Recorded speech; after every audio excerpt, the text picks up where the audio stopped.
এই দেখুন গাছ ছোট তো সব পোলা পানি উঠতে পারে। দেখুন পড়ো না আবার নিচে নামো। আসো। আবার আমাদের এদিকে নদী কাটার কাজ চলতেছে তো, এই দেখেন বিশাল বড় নদী কাটতেছে মাটির, ওই যে মাটির উপরে যাম আসো। বিশাল বড় নদী কাটতেছে তো, এই দেখেন পুরাটা, এই দেখুন ওদিক থেকে এই পুরাটা আমাদের গ্রামে এবার নতুন একটা ইট খোলা হয়েছে, ওই যে ওদিকেও নিয়ে যাবো আপনাদের দেখানোর জন্য, পরে যাব। এই দেখুন এই যে পুরাটা এদিক থেকে এই দিয়ে দেখুন কত দূরে দেখছেন। ওদিকে আবার ওই যে বেকুর কাজ চলতেছে, অবশ্যই অনেক দূরে তো দেখা যাচ্ছে না। তো আমরা এখন যাব নদী কাটার ওদিকে দেখার জন্য, দেখি কিরকম নদী কাটছে।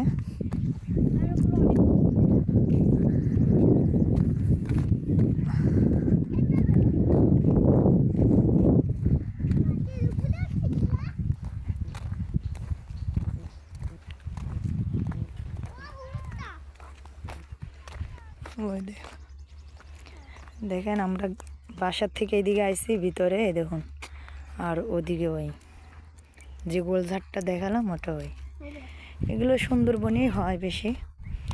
যারা বনে যায় তারা আর কি গাছ ওইগুলোর ওই ফলগুলো আইনা আর কি লাগাইছে তো বাসায়, এই জন্য বাসার ঘিরের দিকে লাগাই দিছে, এর জন্য সুন্দর গাছ হয়েছে। আমার গলাটা অতটা বোঝা যাবে না, আপনারা বুঝবেন কিনা জানি না, ঠান্ডার কারণে গলাটা একটু বৈশাইছে। এই দেখুন কত উঁচাই, দেখুন নিচার থেকে দেখালে অনেক উঁচা দেখা যায়, মাটি এত উঁচা করে অনেক উঁচা করে যে ফেলাইছে, আমি জানবো না আমি এটার উপরে উঠতে পারবো কিনা, যে অনেক কষ্ট হবে, তাও চেষ্টা করবো আপনাদের দেখার জন্য, যাতে আপনারা জিনিসটা দেখতে পারেন। আর একটা কথা কি জানেন, আমাদের গ্রামে না পানিটা অনেক লবণ পানির জন্য পানিটা আমরা খাইতে পারি না। এই দেখুন কত সুন্দর, দেখেন কত উঁচাতে উঠছি আমরা, এই দেখুন কত সুন্দর নদী কাটছে, দেখা যাচ্ছে কিনা জানি না।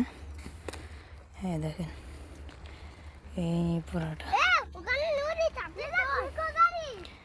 বিকালে আমরা যাওয়ার চেষ্টা করবো, ওদিকে পুরাটা নদী হবে, ও যে দেখুন বেগু দিয়া মাটি কাটতেছে, এই যে আবার এপার আমাদের বাড়ি, ওপার আমার ভাই শ্বশুর বাড়ি, তার বাড়ি ওই যে সবুজ গাছগুলো না, ওই যে ওইটা আমার ভাইয়ের শ্বশুর বাড়ির গাছ, আর ওই যে টিনের বাড়িটা ওইটা আমার ভাইয়ের শ্বশুর বাড়ি।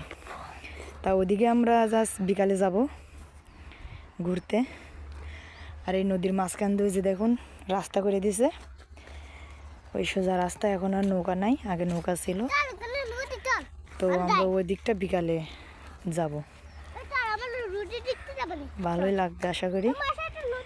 তা যদি আপনাদের আমাদের গ্রামটা দেখে সুন্দর লাগে, যারা ভিডিওগুলো দেখবেন অবশ্যই লাইক ও শেয়ার করে দিবেন।